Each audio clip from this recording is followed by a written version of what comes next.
नमस्कार, मेरा नाम संजय कुमार है। मैं एक कवि, कहानीकार, उपन्यासकार और चित्रकार हूँ। ये लेख मैंने वर्षों पहले लिखा था। इस लेख को लिखे हुए काफ़ी वर्ष हो गए हैं। अब मैं ये लेख आपके समक्ष प्रस्तुत कर रहा हूँ। मेरे लेख का शीर्षक है बांग्लादेशी घुसपैठिए और भारत की अन्य समस्याएं। हमारे देश में करीब 3-4 करोड़ बांग्लादेशी घुसपैठिए घुस आए थे। भारत में प्रतिवर्ष 6000 घुसपैठिए आते थे। जिस रफ्तार से बांग्लादेशी घुसपैठिए भारत में घुस रहे थे, उससे आने वाले समय में बहुत ही खतरनाक परिणाम आ सकते थे। असम में करीब 1 करोड़ बांग्लादेशी घुसपैठिए भारत में घुस आए थे। वहाँ पर उन्होंने एक दम गुंडागर्दी वाली अवस्था उत्पन्न कर दी थी। भारत के ज़्यादातर लोग इस समस्या के बारे में कुछ जानते ही नहीं हैं। न तो उन्हें ये पता है ये समस्या किसने उत्पन्न की है, ना ही उन्हें यह पता है ये समस्या के क्या परिणाम आएंगे।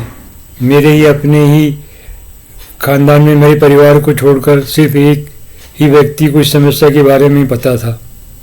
भारत के लोग इस हद तक पिछड़े हुए थे कि किसी भी समस्या को वो जानते ही नहीं थे। लोगों की मानसिकता परम जातिवादी हो चुकी थी। लोगों की इसी परम जातिवादी और परम अज्ञानता की मानसिकता को भ्रष्ट नेता अपने फायदे के लिए इस्तेमाल करते थे। भ्रष्ट नेता अज्ञानता में डूबी हुई जनता को भेड़ बकरियों की तरह हाँकते थे। जब भ्रष्ट नेता जनता की परम विकृति के कारण चुनाव जीत जाते थे, तो वो समाज में हर तरह की विकृति को परम अवस्था में फैलाते थे। अभी कुछ दिन पहले सर्वोच्च न्यायालय ने बांग्लादेशी नागरिकों को भारत से खदेड़ने का आदेश दिया था। इस आदेश से भ्रष्ट नेताओं में खलबली मच गई थी।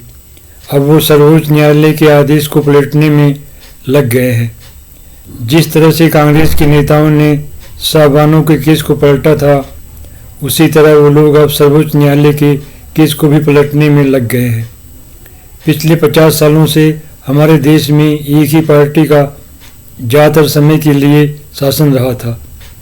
इससे देश का संतुलित विकास नहीं हुआ था। इसलिए हमारे समाज में जातिवाद पूर्ण रूप से समाप्त नहीं हुआ था। ग्रामीण समाज परम जातिवादी समाज था और है। इसीलिए ग्रामीण समाज जाति के आधार पर वोट डालता था। जाति की राजनीति के सामने राष्ट्रीय हित महत्वहीन हो जाते थे। इसी जाति की राजनीति के कारण परम अपराधीकरण, परम भ्रष्टाचार, परम निर्धनता, परम बेरोजगारी और हर विकृति परम अवस्था में उत्पन्न होती थी। जाति की राजनीति समाज को खोखला कर देती है। धीरे धीरे जैसे जैसे वक्त बीतेगा, वैसे वैसे जातिवाद कम होता जाएगा। वैसे काफ़ी हद तक जातिवाद कम हो चुका है। कुछ ही वर्षों में जातिवाद काफ़ी हद तक खत्म हो जाएगा। वैसे अगर हमारे नेताओं ने संतुलित तरीके से विकास किया होता तो जातिवाद काफ़ी हद तक समाप्त हो जाता। जिस तरह से ज़्यादातर राजनीतिक पार्टियां तुष्टीकरण में लगी हुई थी, उसके पीछे भी मूल कारण जातिवाद और अज्ञानता ही था। जब मैं अपने देश के लोगों को देखता हूँ तो मुझे कई बातें पता लगती हैं। मेरे देश के लोग जातिवादी थे। मेरे देश के लोगों को राष्ट्रीय समस्याओं की कोई जानकारी नहीं थी। मेरे देश के लोग परम अज्ञानता में डूबे हुए थे।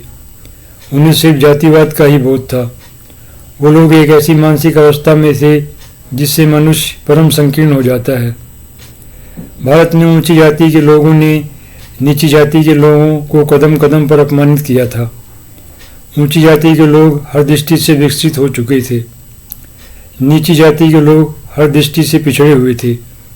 नीची जाति का व्यक्ति जो कदम कदम पर ऊंची जाति के व्यक्ति द्वारा अपमानित होता था, वह किसी भी कीमत पर ऊंची जाति के व्यक्ति को वोट नहीं देता था।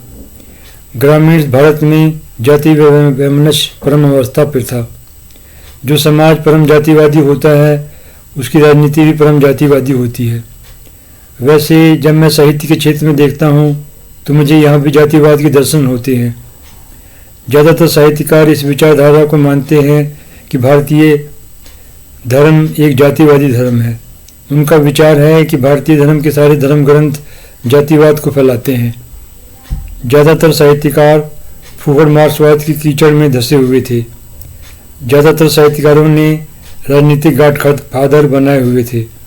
ज़्यादातर धर्मगुरु मठ में बैठकर हलवा खाने में यकीन रखते थे। वो जातिवाद को तोड़ने का बिल्कुल भी प्रयास नहीं करते थे।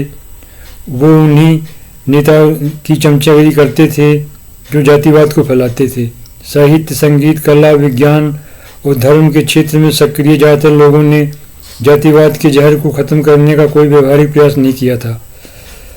विज्ञान, साहित्य और कला के क्षेत्र में सक्रिय ज़्यादातर लोगों ने एक ऐसा लौह आवरण अपने आसपास निर्मित कर लिया था कि वहाँ पर किसी और का प्रवेश ही नहीं हो सकता था। अब जातिवाद कैसे टूटेगा? वैसे स्वतंत्रता से पहले और स्वतंत्रता के बाद के काल में कुछ साहित्यकारों ने जातिवाद के खिलाफ बहुत सी सफल रचनाएं लिखी थी, पर ये रचनाएं आम जनता तक नहीं पहुंची थी। इन्हें सिर्फ कुछ प्रबुद्ध लोग ही पढ़ते थे। आम लोग इस रचनाओं को नहीं पढ़ते थे। कुछ फिल्मी निर्देशकों ने भी जातिवाद के खिलाफ सफल फिल्में बनाई थी और बहुत से महान लोगों ने जातिवाद के खिलाफ आंदोलन भी किए थे, पर फिर भी समाज जातिवाद की कीचड़ से बाहर नहीं निकल रहा है। जातिवाद का संबंध अज्ञानता से है। जिस समाज में जितनी ज़्यादा अज्ञानता होती है वह समाज उतना ही जातिवादी होता है। अज्ञानता उत्पन्न होती है शिक्षा से। शिक्षा से ज्ञान का उदय होता है। ग्रामीण भारत में शिक्षा का प्रसार प्रसार होना चाहिए। ग्रामीण भारत में शिक्षा का जितना प्रचार प्रसार होना चाहिए उतना प्रचार प्रसार नहीं हो रहा है। अभी जितने स्कूल हैं उसमें आधे से ज़्यादा स्कूल बिना शिक्षक के चलते हैं। जो स्कूल हैं वहाँ पर मूलभूत सुविधाओं का अभाव था। पहले जितने प्राइमरी स्कूल थे उसकी तुलना में 10 गुना और प्राइमरी स्कूलों की ज़रूरत है। जितने मिडिल स्कूल हैं उसकी तुलना में 10 गुना और मिडिल स्कूलों की ज़रूरत है।